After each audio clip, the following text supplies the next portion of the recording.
Vamos orar. Senhor Deus, nós louvamos o Teu nome, Senhor, porque de uma maneira espetacular, maravilhosa, o Senhor tem lidado conosco.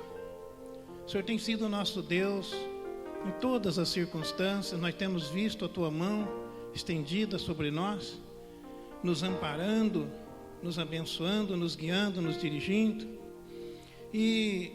E neste momento, Pai, eu estou aqui juntamente com essa equipe para produzir esse trabalho, para ministrar a Tua palavra sobre o Teu povo, para a edificação da Tua igreja. O Senhor sabe do quanto nós temos desejado fazer esse trabalho da melhor forma possível. E por isso pedimos ao Senhor que nesta hora dispense sobre nós a Tua bênção, dispense sobre mim a inspiração do Teu Espírito Santo. Toma-me, Senhor, com sabedoria, com graça, com inteligência, com revelação, de modo que eu possa ser um vaso do Senhor para transmitir para a Tua igreja, para todos aqueles que nos ouvem nesta noite, para todos aqueles onde essa transmissão alcançar, querido Espírito Santo, que possa as pessoas serem ministradas exatamente da forma como elas precisam, possam ser alcançadas, possam ser tratadas, alimentadas, exortadas, admoestadas, animadas, enfim. Portanto, esteja sobre nós nesta hora, de modo que tudo saia de acordo com o Teu querer e com a Tua gloriosa vontade, em nome de Jesus. Amém. Graças a Deus. Meus amados, prazer muito grande estar aqui neste dia para ministrar a palavra do nosso Deus. Eu estou falando com muita gente, eu creio, mas me dirijo especialmente ao pessoal da nossa igreja, a quem eu já há dias não tenho pregado mais, não tenho ministrado, não tenho falado. Então, estou com saudade de vocês, né? E a gente está ficando aí nesse distanciamento social, e principalmente porque pertencemos ao grupo de risco. Então ficamos com mais cuidado ainda. Mas hoje eu me animei, porque aqui, né, nós estamos apenas eu e mais 5 pessoas, 6 pessoas. A Bispa Elisete também está aqui hoje. Possivelmente ela deverá falar um pouquinho com os irmãos também. E os técnicos que estão trabalhando, né, para produzir esse trabalho aqui. Não estamos em aglomeração, estamos todos com o distanciamento mínimo necessário de 1,5 metro. Eu estou muito mais distante deles, tá bom? Então, não estamos aqui. Eu tenho pregado na nossa igreja aqui, tenho ensinado, né? Logo que começou esse problema, eu falei que nós devemos fazer a nossa parte, né?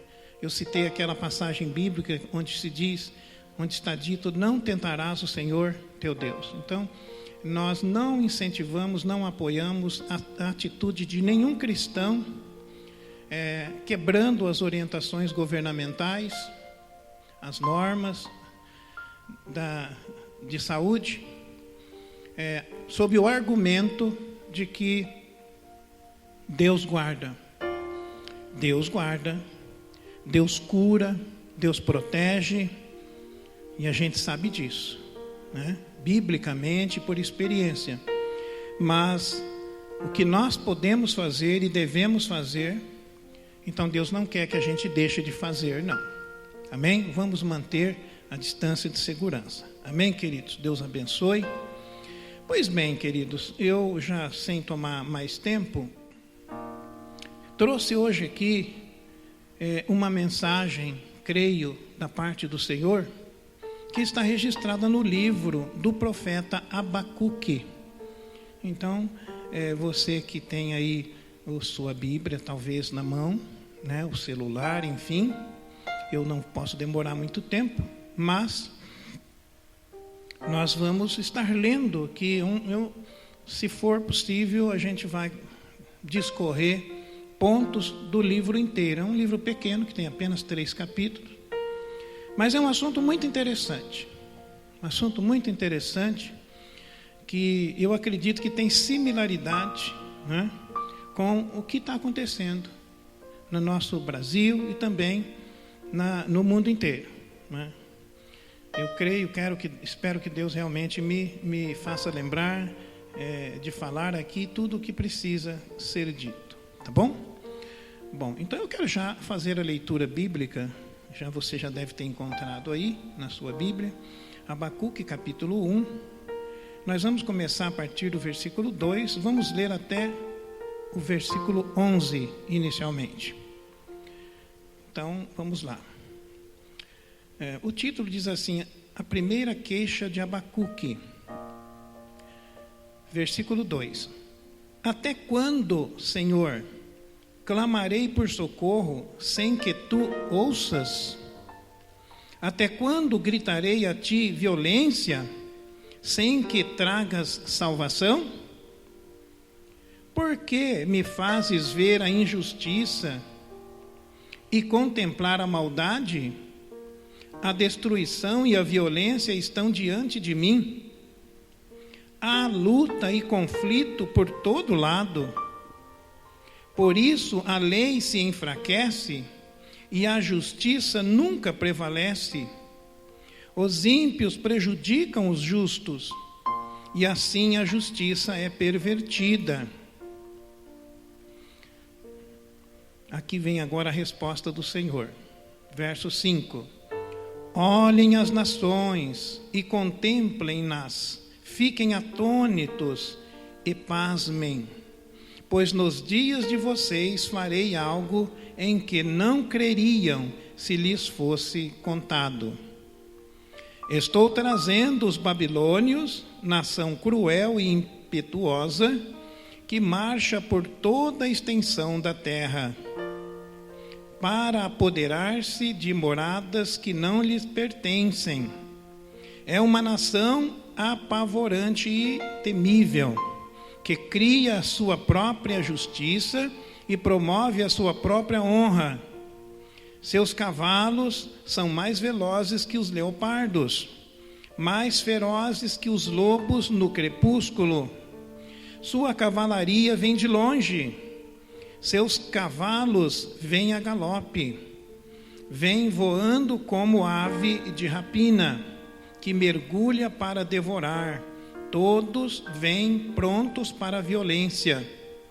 Suas hordas avançam como o vento do deserto, e fazendo tantos prisioneiros como a areia da praia.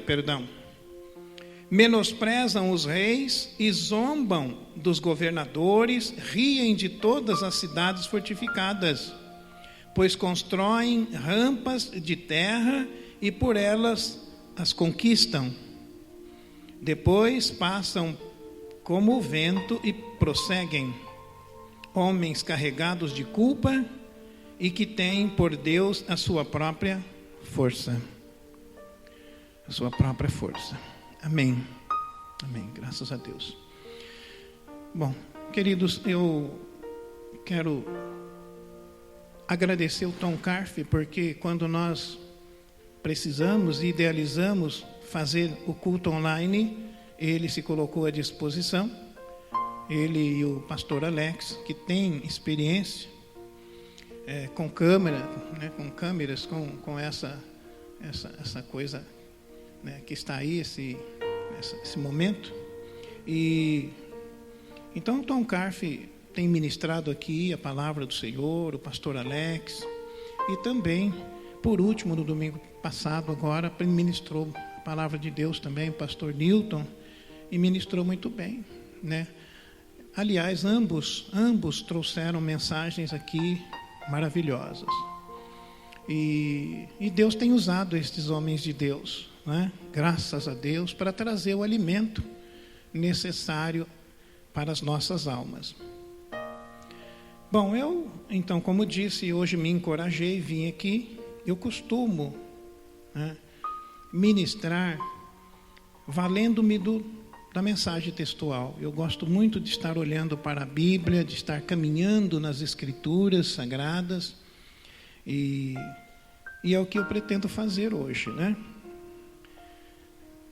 O Abacuque, irmãos, foi um profeta que viveu e profetizou um pouco antes da invasão babilônica, da qual mencionou o pastor Newton no domingo passado. Domingo passado, o pastor Newton, ele mencionou a respeito da invasão babilônica que iria acontecer com o povo de Judá. E o Abacuque viveu esse tempo que antecedeu essa invasão, né?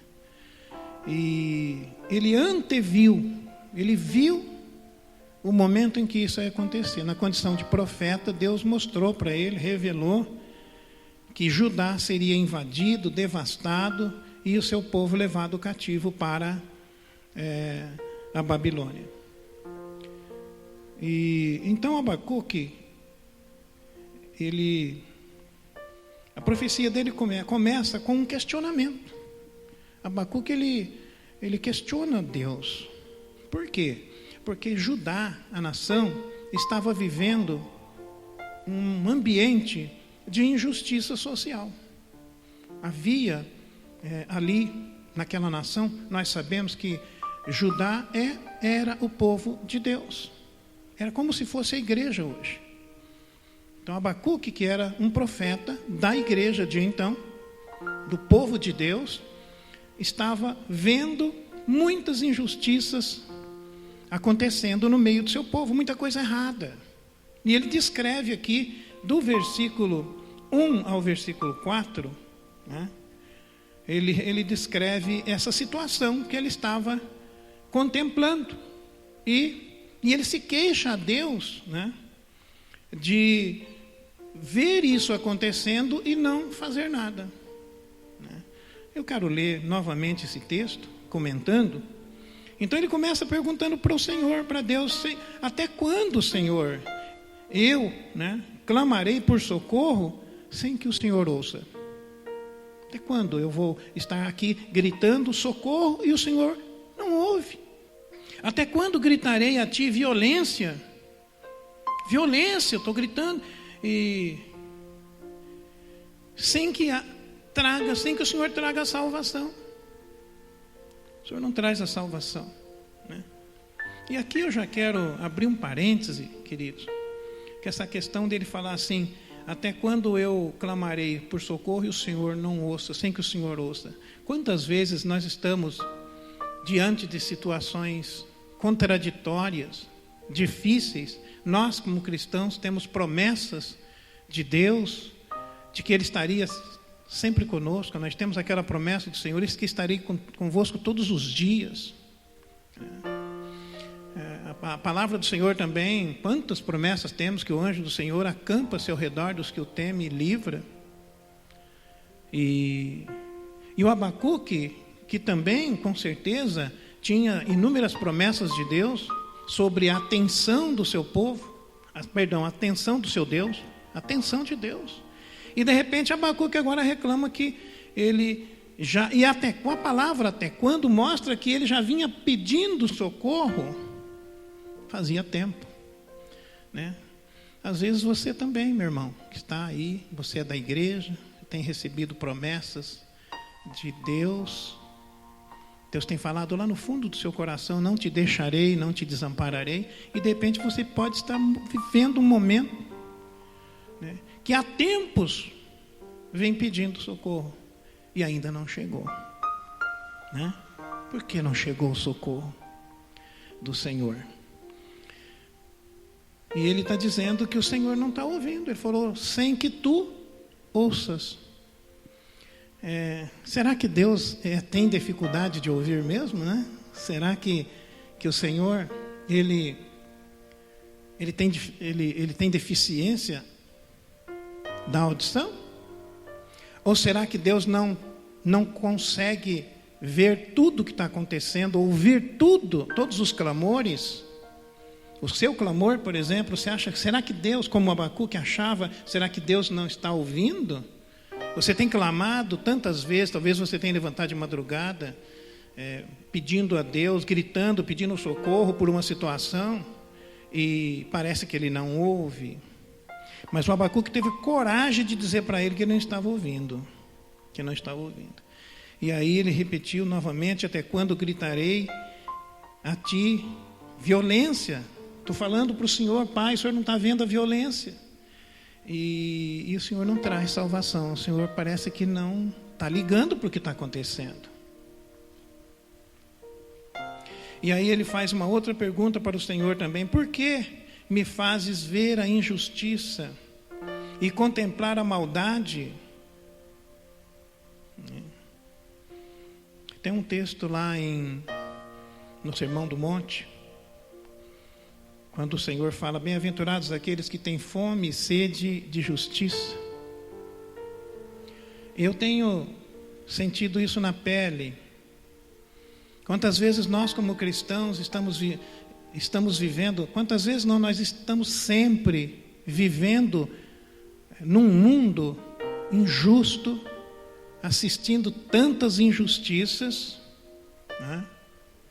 Contemplando tanta coisa errada, e às vezes a gente fica pensando, por quê? Por que que nós temos que conviver com tudo isso? Né? Que é o que o Abacuque estava reclamando.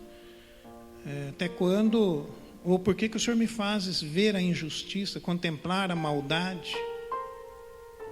A destruição e a violência estão diante de mim. Principalmente o profeta, quem tem o dom profético, o profeta, uma das características do profeta é o zelo. O profeta tem como principal característica o zelo pela coisa certa. Então, tudo que estiver errado, se estiver se relacionando com o profeta, ele sente muito, porque ele só é feliz se as coisas estiverem certinhas. E o Abacuque era o profeta. E ele perguntava para Deus, por que que o Senhor deixa eu vendo e lidando com essas coisas? Eu me lembro, irmãos, de Ló. O apóstolo Pedro, referindo-se a Ló e referindo-se aos pecados de Sodoma, ele disse que o Ló habitava lá naquela cidade. Mas o apóstolo Pedro chamou Ló de justo. Ele era justo, e diz a palavra ali em 2 Pedro que todos os dias Ló afligia a sua alma justa ao conviver com aquele povo profundamente injusto, perverso. Então, o cristão, né? O cristão de verdade, o cristão que ama a Deus e que procura viver afinadinho com o Senhor, ele sente aflição ao se relacionar com pessoas, com situações de injustiça, de perversidade. Então Abacuque estava sofrendo e por causa de estar diante daquela sociedade injusta. E agora aqui nós vamos ver, né, aqui na segunda parte do versículo 3, ele fala assim: a destruição e a violência estão diante de mim. Destruição e violência. E é o que nós hoje aqui, nesse mundo, né? E eu falo de São Paulo, onde nós habitamos, é muita violência, né? A luta e conflito por todo o lado. Então, por onde você anda, você vai ver luta e conflito por todo lado. E por isso a lei se enfraquece e a justiça nunca prevalece.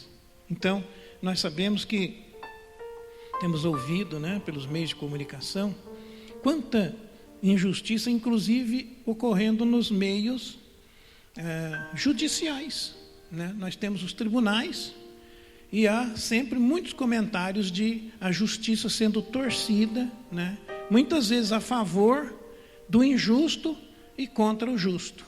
Era isso que o Abacuque, era com isso que ele lidava, era isso que o afligia. Os ímpios prejudicam os justos, está escrito aqui no verso 4, né?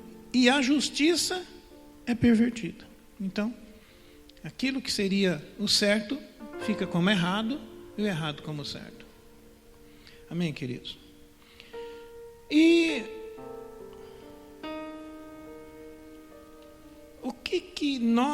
que similaridade, que analogia poderíamos fazer entre a sociedade dos dias de Abacuque e a sociedade dos nossos dias, do nosso tempo, né? Que poderíamos fazer uma certa comparação. Abacuque reclama que havia injustiça por toda parte, havia coisas erradas por toda parte. E o que é que está acontecendo, né?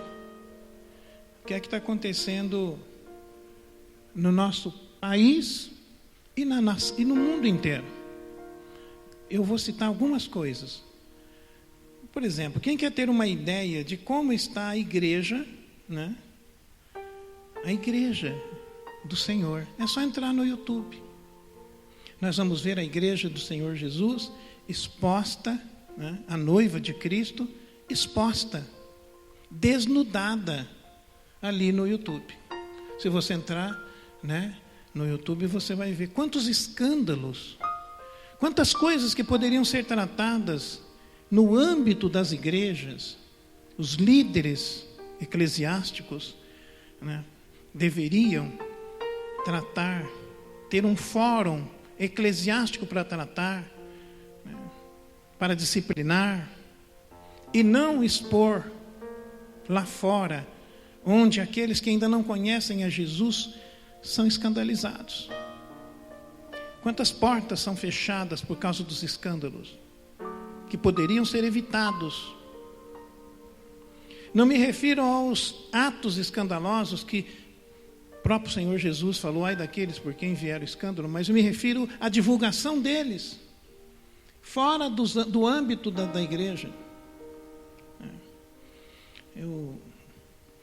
Já você vai ver por que eu estou falando isso. Muitos, presta atenção nessa frase que eu vou ler aqui. Muitos estão escandalizados, não pelo que a verdadeira igreja é, mas pelo que os falsos que estão nas igrejas o são.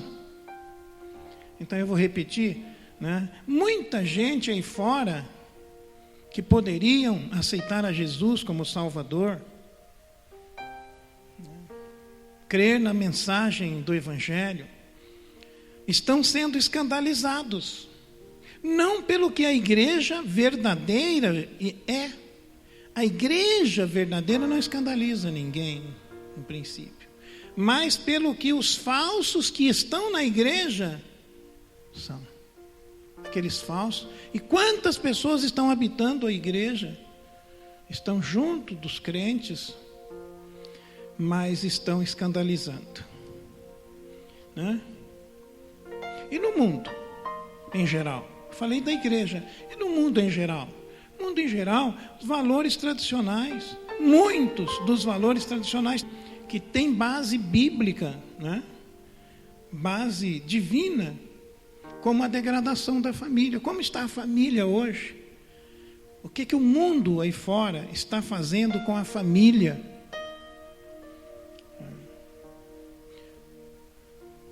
A propagação, o apoio à homossexualidade. Deus, pelo que nós cremos, somos criacionistas, somos seguidores dos ensinamentos da Bíblia, das Escrituras Sagradas. A Bíblia diz que Deus fez macho e fêmea, o homem e depois a mulher, e o entregou. Deus não fez um terceiro elemento. Mas o mundo insiste, e por todo canto, insiste em fazer valer esse terceiro elemento. Quantas crianças hoje estão sendo criadas por 2 homens. Como é que fica a mente dessa criança quando ela crescer? 2 homens, que eu digo, 2 pseudo-homens. Quantas crianças estão sendo criadas por 2 mulheres e dizendo que é mamãe, não sei, eu não sei nem como que funciona esse negócio lá. Mas a verdade é que isto é uma afronta ao nosso Deus. A pergunta é, por que essas pessoas que querem que isto seja assim, por que não se curvar àquilo que Deus ensinou? Por que não aceitar como verdade aquilo que Deus fez e implantou? Por que aceitar a mentira? Por que afrontar a Deus? Eu não posso deixar de falar algumas coisas aqui, né? Mas a prostituição está institucionalizada. Prostituição é pecado grave. No Antigo Testamento, a prostituição, a infidelidade conjugal, né? A moça que se entregasse também à prostituição e eles eram apedrejados, eram mortos, traziam-se na praça e a comunidade apedrejada. Deus mandou fazer aquilo, está escrito. Hoje, no tempo da igreja, não se faz assim. A igreja não apedreja, a igreja não mata, a igreja não extirpa, a igreja até perdoa quando o pecador se arrepende. Mas isso fica impune? O pecado ficará impune? Eu tenho vergonha de falar a palavra namorar na igreja hoje, para o povo de Deus. Eu namorei a minha esposa, e quando eu falo que nós éramos namorados, eu falo com constrangimento. Porque o que passa na cabeça hoje das pessoas quando se fala em namoro? Fala de uma vida marital, de um relacionamento marital.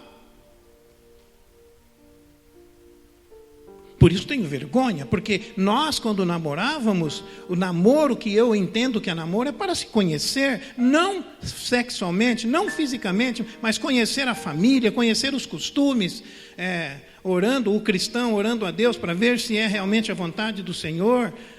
Mas namoro hoje, a palavra namorar é ir para a cama, sem casamento. Os homens públicos.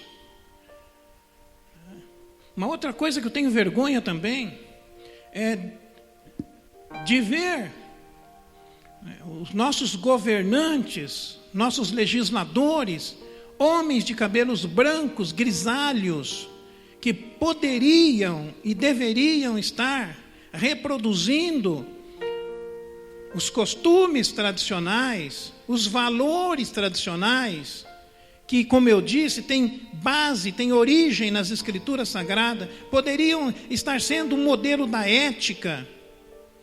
Quantos cabelos grisalhos, para quem a Bíblia diz, diante das cãs te levantarás. Deus diz na palavra do Senhor, quando você chegar perto de uma pessoa de cabelos grisalhos, se levante. Por que Deus disse isso? Porque os homens de cabelos brancos ou mulheres são pessoas vividas, pessoas que aprenderam a serem honestas, aprenderam a ética.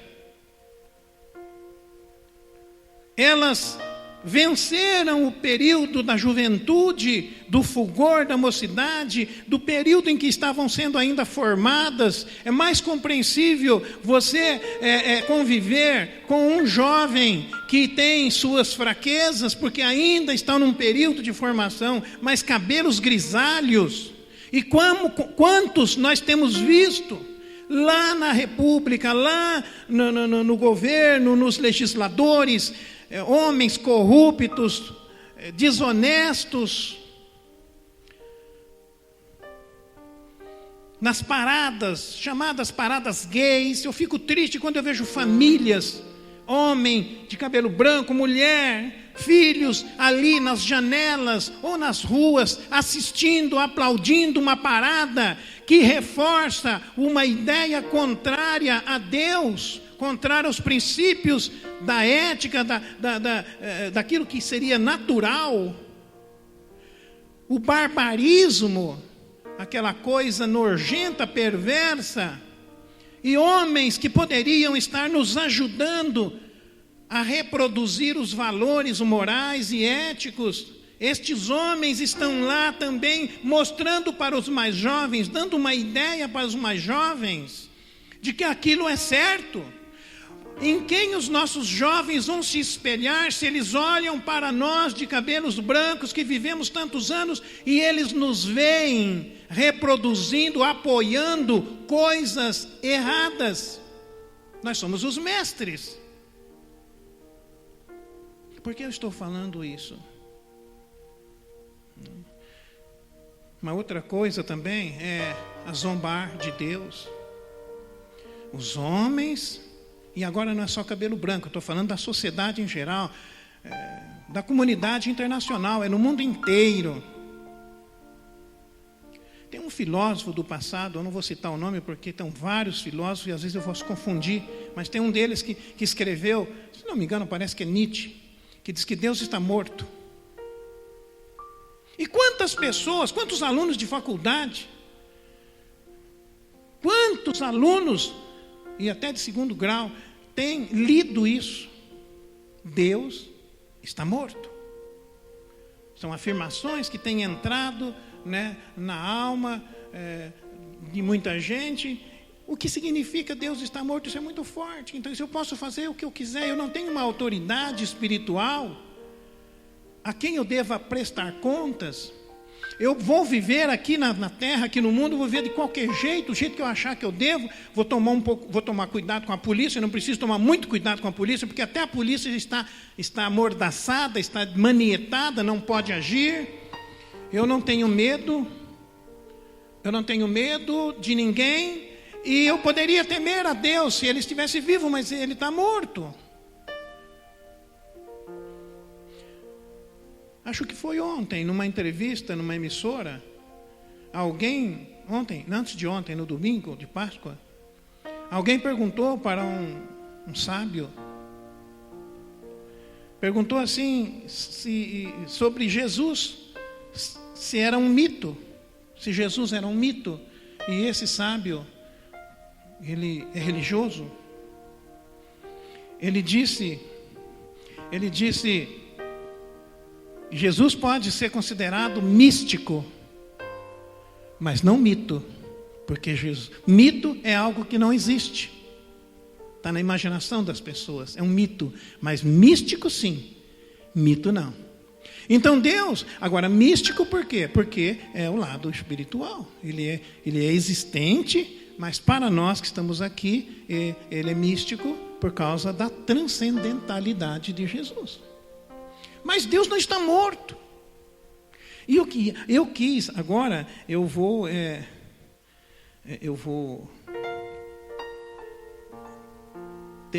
concluir essa mensagem, meus queridos.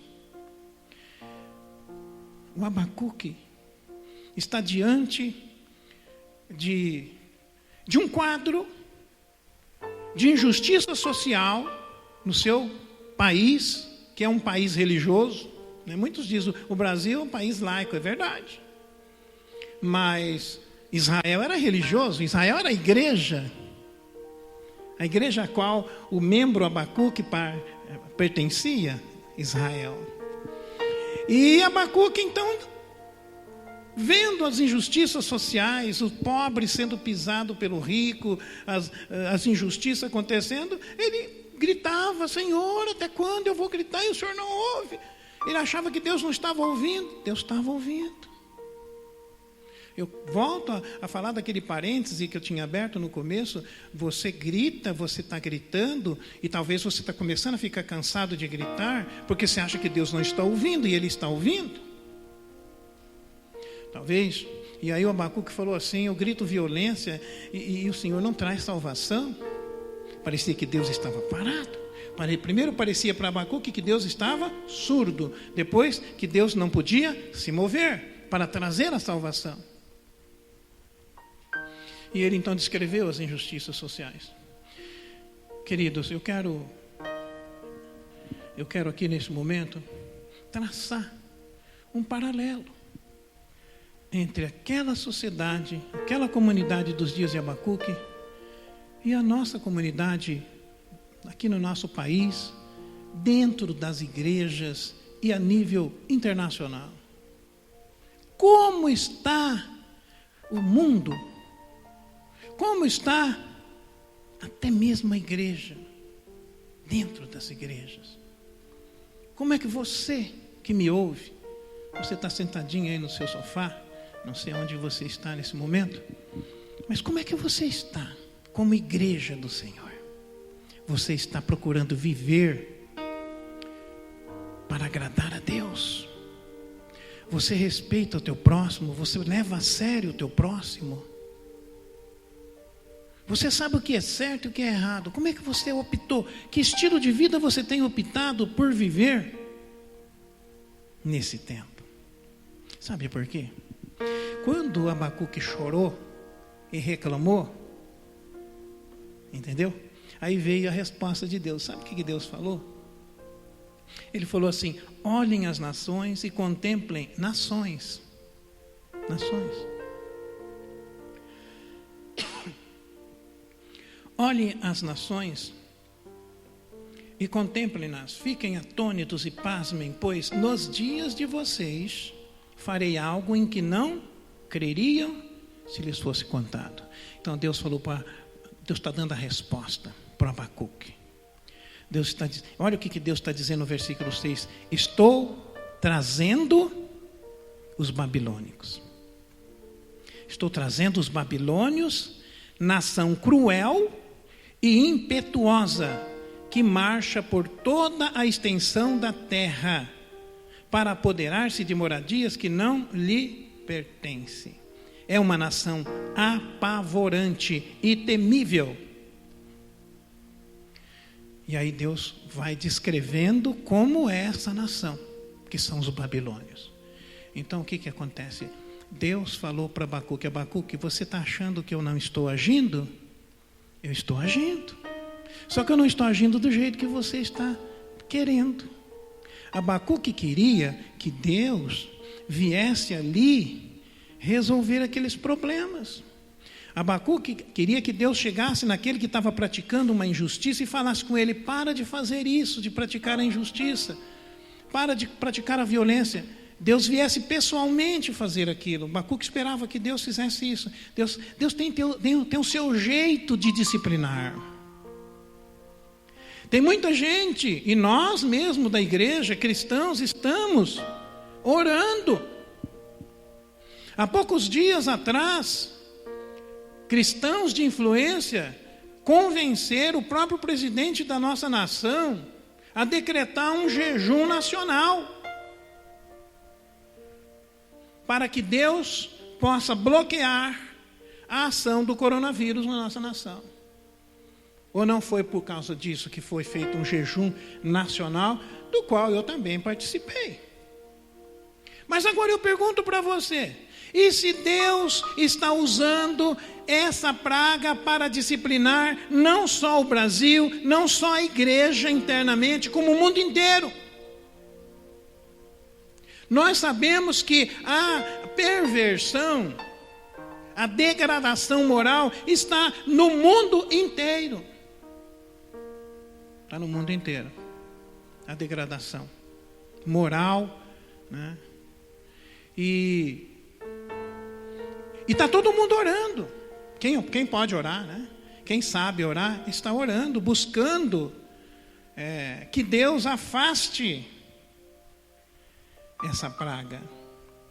Agora eu pergunto: e se Deus a quer para disciplinar, para mostrar que Ele é Deus, e que o que Ele faz ninguém pode impedir?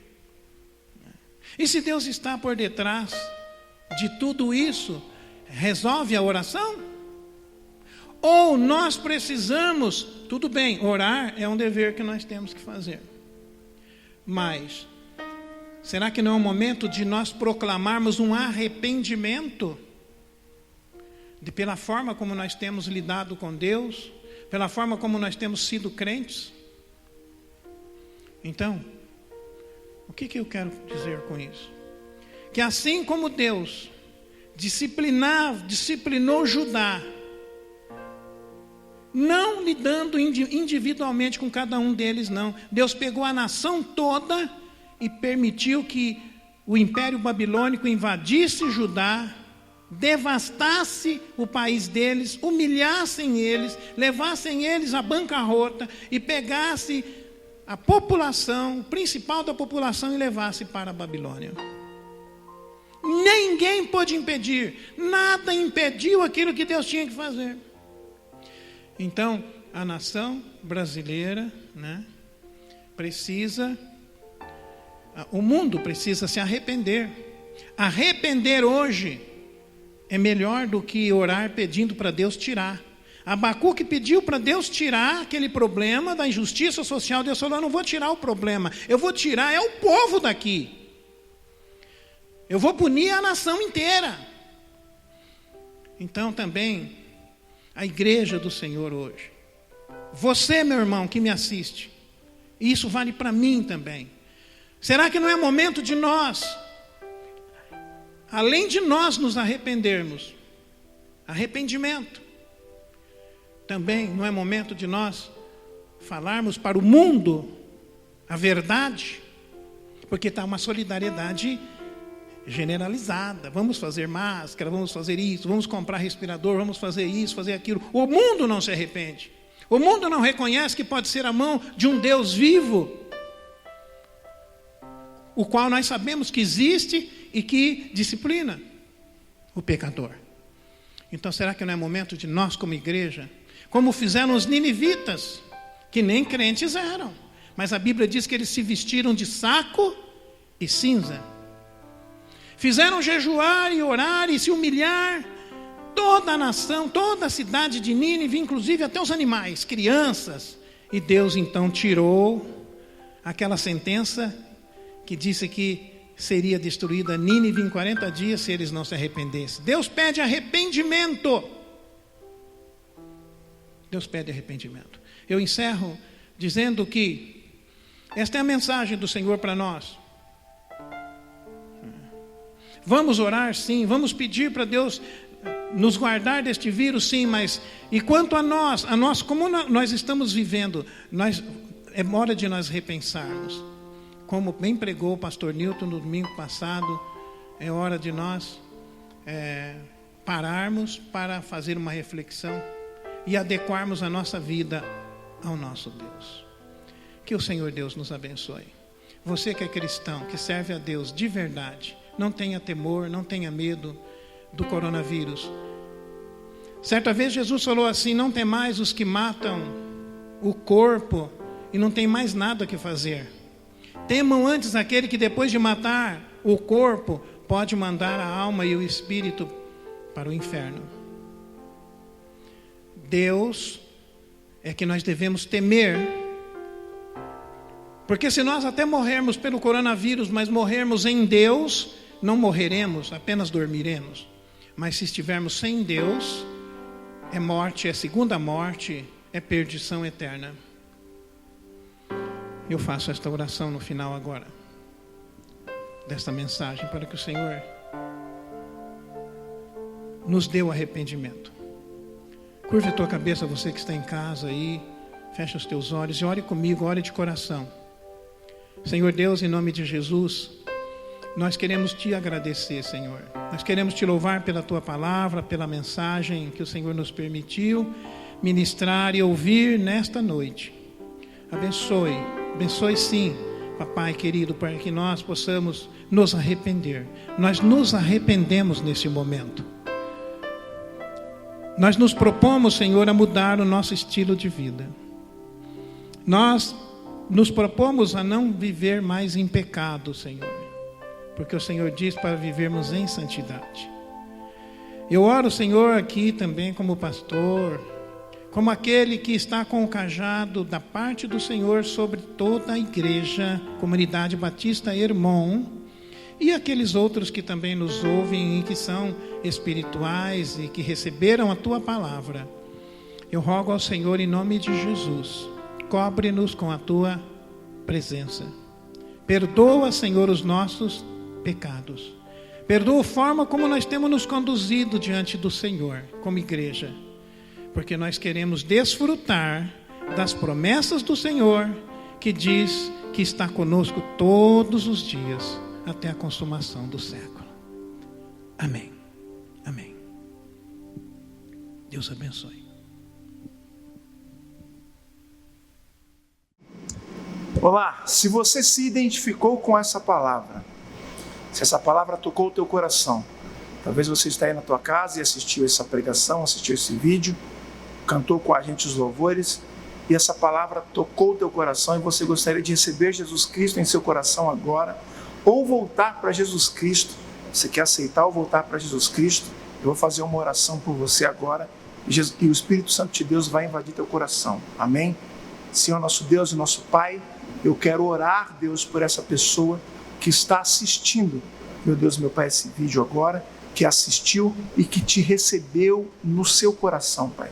Em nome de Jesus, eu te peço que o teu Espírito Santo venha invadir essa mente, venha invadir este coração agora, e que ela venha a ser uma nova pessoa, que venha a ser nova criatura, em nome de Jesus, em nome de Jesus. Amém. Amém. E eu quero dizer uma coisa para você também. Se você gostaria de pertencer à nossa igreja, à nossa comunidade, Comunidade Batista Irmão, aqui embaixo vai aparecer um número de WhatsApp. Você pode mandar uma mensagem com o teu nome, né, para esse número de WhatsApp, que é o número de WhatsApp da nossa igreja, da nossa comunidade, e nós iremos entrar em contato com você. Amém? Que Deus te abençoe e te guarde. Em nome de Jesus.